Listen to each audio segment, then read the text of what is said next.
G'day guys, welcome back to Play on Footy. Today we're going to be looking at my sort of team. So yeah, let's get into it. First of all, if you haven't already, like and subscribe. It definitely helps out the channel. We're going to be doing this review because I did one in January, and I just want to let you guys know how it's all sort of going. So yeah, let's just have a quick look. There's been a couple of changes, nothing too crazy, but then also there's some things that I'm just not really too happy about as well. So again, this is not a finished product. This is just mainly me trying to help you guys if you're already playing AFL Fantasy, because I have been really divulging into a lot of AFL Fantasy content probably since this time last year, I'd say, and really gotten interested into the game and the metrics of how everything works. Especially when you're choosing players, but also trying to find those diamond in the roughs, like a Dane Zorko from last year, who just went berserk. And a lot of people are saying Dylan Shields this year from Essendon is going to be potentially like that. But again, we don't know until really the season starts, and that's when it gets really tantalizing.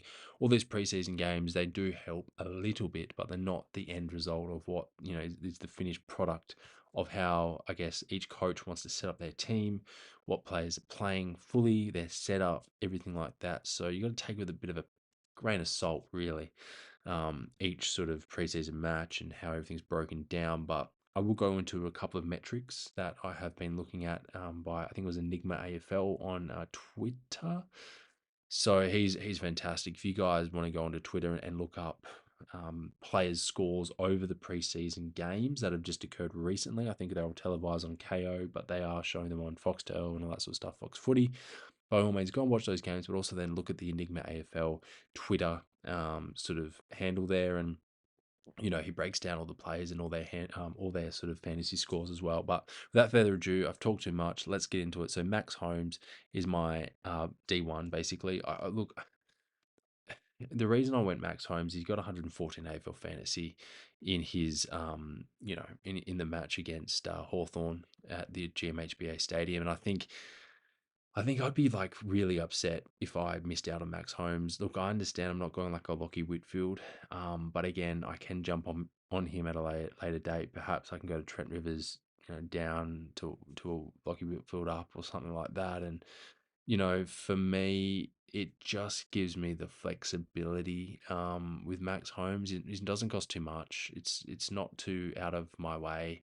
And similarly with Trent Rivers, I think he's got potentially some upside. It's not like it's a Salem who I had last year and just burnt me hard. And I did actually then have Trent Rivers, and he was okay at parts, but then I think, he definitely faded away. And I think a lot of that was coming down to Melbourne's transitions and all that. So again, I'm not 100% convinced on Rivers, but at this point in moment of time, Trent Rivers is in. So we'll see what happens. Jaden Short is in, so he hasn't changed. He's been in there D3 for forever, since I made this actual this map here as well. This team. So Jaden Short's in that. And it hasn't changed. Sam DeConing, on the other hand, he's the more, I guess, interesting one because he scored a 59 AFL fantasy against Hawthorn in the preseason game just recently. He didn't play the fourth quarter as well, and sort of, that makes me wonder, even though he's sort of a defender on AFL Fantasy, he could be a second ruck. And again, look, will that bode well for me? I've already got two Geelong players that will need to be moved out because of the early season bye coming up for those guys. I think in round 4, round 3, I can't remember, but is it too much of a risk? I'm not too sure. We'll wait and see. But I do find this more tantalizing than, say, Dylan Shield prospect. And I think you've got to have something that's a little bit different to other coaches to roll in with. And I think a lot of people, though, are jumping on Sam DeConing just because of his price, his, I guess, ruck capabilities potentially as well. And could be just like his brother TDK, who knows what the heights of TDK will jump to this year for Carlton. Ari Shomaker hasn't changed. He's a lock. I think he's got a great, brilliant left foot and is going to be really good for the St Kilda Footy Club. Bo Allen, same thing, hasn't moved at all out of my team. He's been great. He had a great game against Richmond in the intra club, or not the intra club, the preseason game for them against Richmond. Josh Sin is another one though that I'm a little bit, again. It's interesting because it's either between him and Logan, who are going to get that kick out role. And sorry, that halfback role that, Dan Houston left. So it'll be interesting to see what happens there. Zach Reed hasn't really changed. Tom Green is another one. So, again, I'm not sold on him, but I am sold for the price. But I just don't know again whether or not I should go with him just because early season buy. I've already got these two defenders here that I'm going to have to roll with. Connor Rosie definitely hasn't changed. I think he's okay. Tim Torrendo hasn't changed. He's okay. Clayton Oliver, 797. Look, I think Oliver, I hope he doesn't burn us coaches for those that have backed him in. But I think, for me, my thinking is that if he's had a full season, full preseason, no hiccups this time like last year, I think he's going to be okay. We'll wait and see what happens. But I think overall, he's a pretty, interesting prospect at 797 and, should hopefully climb the ranks. Let's hope. Let's hope. Harvey Langford hasn't moved. Josh Smythe's a new one that I put in there just as a backup because I've only got Jagger Smith and Xavier Lindsay on field. I don't have a Levi Ashcroft just because I think he's going to find it a bit hard to break into the Lions side early on unless injury occurs. Will Day is another one that had a smashing game against Geelong at GMHBA just recently. He was all over the ground. I think he scored 90s in the 90s at AFL Fantasy. But yeah, I think Will Day is someone that again has the early bite, just like Tom Green. But I think I'm going to back him in and have a bit of a wild card in there as well. Ollie Holland's talking about wild cards. I did have Harley Reid and I got rid of him, and I was like, I got to do something a little bit more different. But then, yeah, Ollie Hollands was sort of the one that I looked at automatically over Doherty just because of his youth, his lack of injuries, blah, blah, blah. This goes on. I think he has a lot more upside to give at 640 as well. I think, I think he'll make that up pretty quick to go even more higher in the price range as well this season. Sherry, Tom DeConing, pretty much a standard ruck setup, really. A lot of people might be running Gorn or DeConing, but for me, I'm going Sherry in Tom DeConing. I think there's a lot more upside there. Tom DeConing and Sweet were my other options originally in the January reveal. Go back and watch that video. Tell me if I'm right or wrong. I sometimes forget. That's because I make so many changes and obsess about it more than I probably do my finances, which,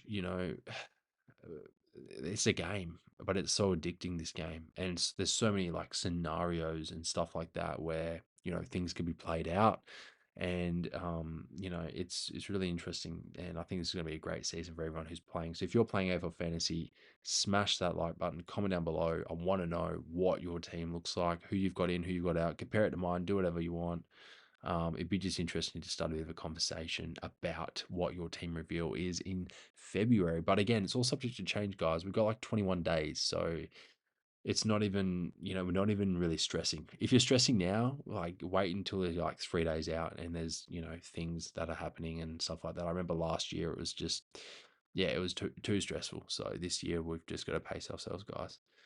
Forward line, again, not really like I'm not really happy with probably this guy here. Um, you know, he played great in the Indigenous All Stars. I just don't know, guys. I don't know. Tell me who should I go at F1? Tell me in the comments below, please, because yeah, it's doing my head in. I did have Liam Baker. I just don't know. I think Liam Baker is going to be one of those all-around sort of players, but he's going to get a lot of cheap, not really cheap ball, but like ball that's going to be. He's going to be one of those bulls, right? He's going to be in and under trying to get that ball like a little terrier. So he's probably going to be like a bit of a libber in the way he accumulates the pill. That's what he reminds me of, actually.